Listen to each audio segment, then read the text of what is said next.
Now, as you're thinking through your career, you've had more than just one, opportunity like that to create an impact with your business. What are some of the other ways that you've been able to create impact? I know I've heard some stories, but Well, yeah, with neural voice, this will go back into AI, and this story, you know, when you start your own business and there's no cap, and nobody tells you what to do, right? You can make your own projects, your own decisions, even ones that don't pay anything, right? And this one, I was on a call with Puerto Rico, the Rotary Club there, and I saw a group present about helping people with severe disabilities down in Puerto Rico, right? And they showed a video of this teenager named Maria, who was born nonverbal. She had motion constraints, like she couldn't, sign the high signs, like Papa, I think, is up here. So I was like, with AI, I was like, well, you can recreate languages, and I because of my background, I was like, well, sign is a language, but she can't sign the way like you and I can sign. So she was doing house signs with her mom, and then I knew of a device that has a camera, and you can train it to detect things, but in your own way, right? So I custom trained it on a bunch of signs that she would use, like comer, to eat.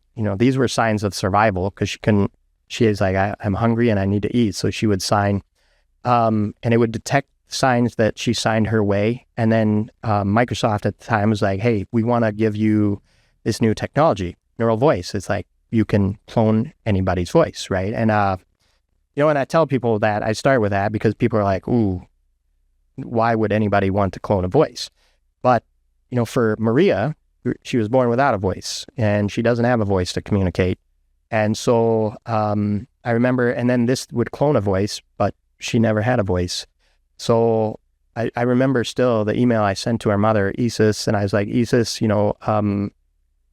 she doesn't have a voice, your daughter, but would you let me clone your voice and give it to your daughter? And I still remember the email, she sent back, like, absolutely, I would love for you to give my voice to my daughter, right? And, so we gave her a voice. We took away all her disabilities, and we gave her a voice, and she could sign her own way.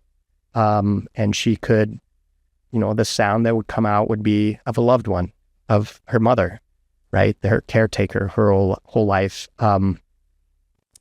So yeah, that, to use AI to help make an impact like that for somebody, to help them communicate in the world, and I remember talking with a Microsoft VP early on in the project. He's like, imagine what you could do. Like, she has a story locked inside of her that she's never been able to tell.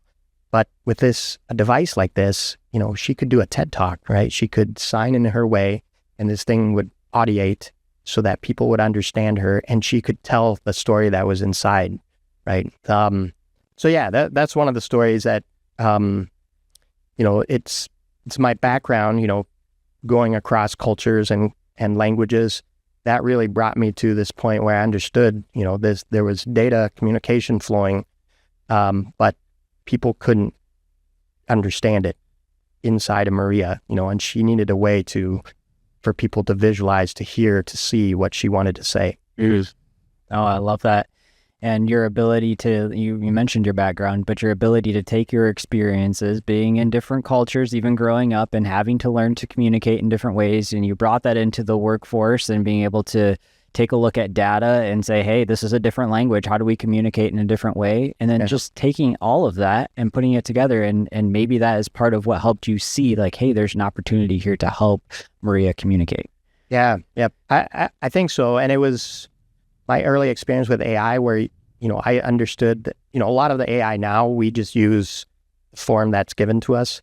But I learned early on that you can customize the AI and retrain it. Like for Maria, she, certain signs, she signed very, very differently. But you could train the AI to look at the way she signed it and translate it to, comer, mama, papa, or whatever, So I think with that critical piece, I was able to see for her that we could help her, translate and understand her.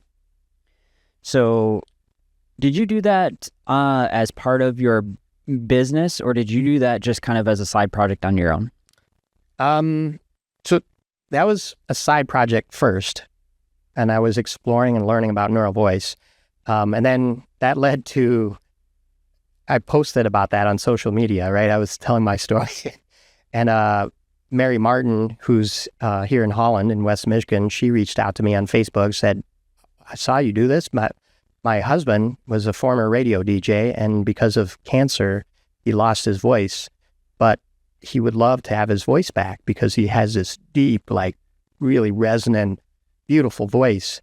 And, you know, we found a VHS tape when he emceed an event at West Ottawa High School. It's kind of funny, but that was Amanda Chaco's. Mm-hmm. She found the VHS tape. So, you know, my first thought was, where am I going to find a VHS tape player, right? And will it heat up this tape? But I found one at the library, Herrick District, right? I extracted the audio. We retrained his voice. So he says it's 95% like him. And I created an app where he writes in cursive on an app. It takes the handwriting and converts it into his old voice, and it audiates it back, right? And after that moment, I created a second business called My Audio Bank to carry on that part of the business. Yeah, to help people who, for any reason, if their voice is impaired, you know, or any other communication methods, I wanted to give them a voice back into society, right? So yeah, it was just, you know, I started a second company. That one doesn't move as fast because there's not as many cases, but it was just, you know, very rewarding to like be able to start two companies, you know. Yeah, and two companies that have a big impact, and that you can do things that change people's lives, right? Yeah, yeah. And that's what you're describing, and that's what I was curious to unpack because I didn't know that part of the story. Yeah. But what I did have a feeling of is that by you experiencing what happened with Maria and being able to have that experience, that potentially that led towards a change in your I would say career, but a change in what you thought was important in business.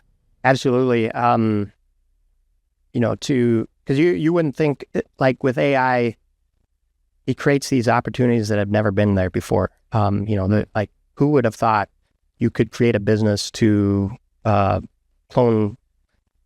give people somebody that, you know, clone a voice, but a voice that is no longer there, and give it back to somebody, or for like Maria, you know, take somebody else's voice and give it to them, right? So, but it was so meaningful for Maria and then for Chris, and I was like, there's more people, but they don't even know this exists yet. But this is a huge impact, and if I don't do it, you know, who will do this for them right now? So yeah, you go through those thought patterns, and you know, you have to make a decision. It's like, what are you going to do? And I was like, I'm going to do this, start a second business, and follow this dream to help people get their voice back. So things aren't easy when you start a business. Things are hard when you run your own business, and when you're trying to, you know, make ends meet, you're trying to make money so that you can keep the business alive, right? Yeah. It really takes intentionality with your mindset and jumping in and saying, okay, I'm doing something that's helping people. Yeah. What are some of the ways that you're able to keep a positive mindset through some of those times that, you know, have been tough?